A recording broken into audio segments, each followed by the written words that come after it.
huge refugee camps that sprawl over Sudan's barren countryside are the legacy of 21 years of civil war. Death, disease and violence are a daily occurrence in these crowded centres, but the people who live here are too frightened to go home. Many have come from the Jebel Mara in western Darfur, once famous for its rich and fertile soil that produced much of the food for this vast country. But the area is also home to the Arab militia, the Janjaweed. They regularly attack villages, killing and raping before burning the houses and crops. This scorched earth policy was partly to blame for the famine earlier this year that left thousands dying of hunger because no crops were planted. 14-year-old Hadia was left crippled when she was raped and shot in the leg by the Janjaweed. As a result, she now has an extra unwanted mouth to feed. Hadia told us how the men arrived on horseback at her village, killing everyone in their path. Abrahamam was a teacher in West Darfur and had a good life until the militia arrived. The Janjaweed with the camels and the horses. When the sun shining, 3 days, they are shooting all the people with the gun dead. Abrahamam escaped into the night and travelled for 5 days on a donkey before finding the relative safety of a camp.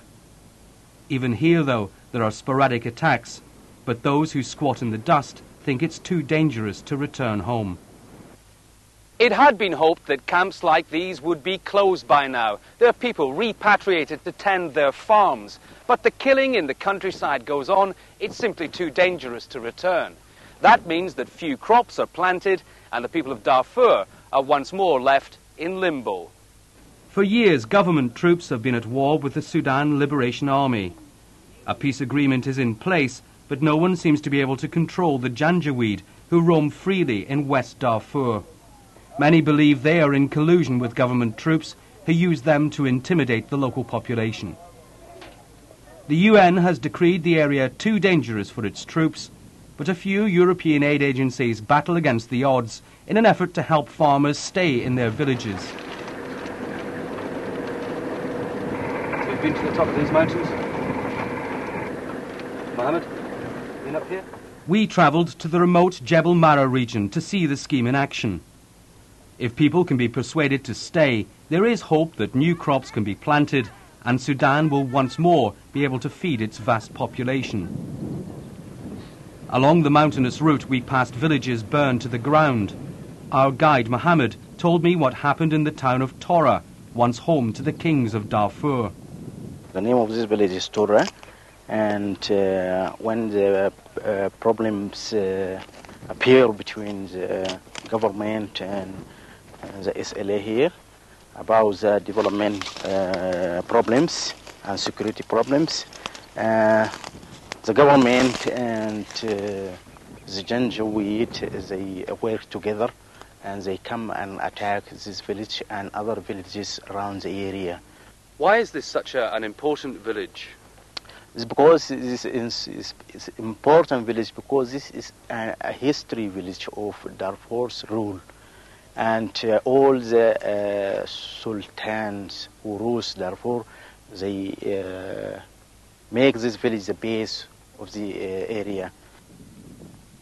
Fatima was born in Tora. Her husband and 3 other members of her family were killed in the attack. I am very sad because this is my villages to people. This is my villages to go away. Yeah. And now there is nothing here. Yeah, but this is very bad. Yeah. Now I am very sad. Apart from the ever-present threat of the Janjaweed, the people here cower from sporadic outbreaks of violence between government troops and the SLA. As night falls, gunfire is a regular feature. The Irish charity Goal is one of only 2 organisations committed to helping the people of these remote villages by driving over dangerous roads to bring medical expertise and supplies to families who'd otherwise be destined for the camps hundreds of miles away. The particular area Ross, where we're working, known as Jebel Mara in West Darfur, was something of a breadbasket for Darfur and was a heavy food producer. The conflict in the region has destabilised this, and the aim of the programme has been to try to return this area to some kind of food stability and food production. So the strategy has been about keeping people in their villages, in their community reference points, to allow them cultivate whatever they can, rather than allowing a large influx of people into a camp where very little can be done. The few humanitarian organisations that work in this area, like Goal, face huge logistical problems. It's a 6-day drive from the capital, Khartoum, just to get here over perilous roads. But the aid agencies know that if they don't help these people, no one else will. The British government is keen that schemes like Goals are expanded to other parts of Darfur, and that the refugees become returnees for the sake of the long-term future of Sudan. I think the work of some NGOs, and I mention in particular the Irish NGO Goal, has been devoted to trying to persuade people to stay in their villages, helping to sustain their livelihoods in the villages where they normally live. And I think that's very important, because we've had 2 million people moving into these camps. That is not sustainable over the medium to long term. So I think the work of NGOs in trying to keep people in their villages in areas like Jebel Mara is absolutely crucial. If the strategy works, it could persuade more of these displaced people to return home and work the fertile soil. The crops of Jebel Mara could go a long way towards preventing the scenes of famine that have become associated with Darfur in recent years. Ross Appleyard, Sky News, in the Sudan.